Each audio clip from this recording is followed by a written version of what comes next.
കാശ് വാങ്ങി കാരണത്തിന് കൊണാൻ പറയുന്നതാ.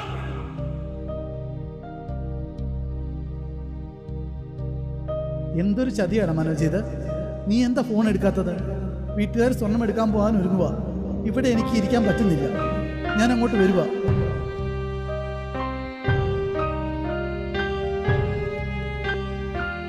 അങ്ങനെ വല്ല സംഭവിച്ചാ ഞാൻ പിള്ളേരെ കൂടി വീട്ടിലോട്ട് പോകും. പറഞ്ഞില്ലെന്ന് വേണ്ട.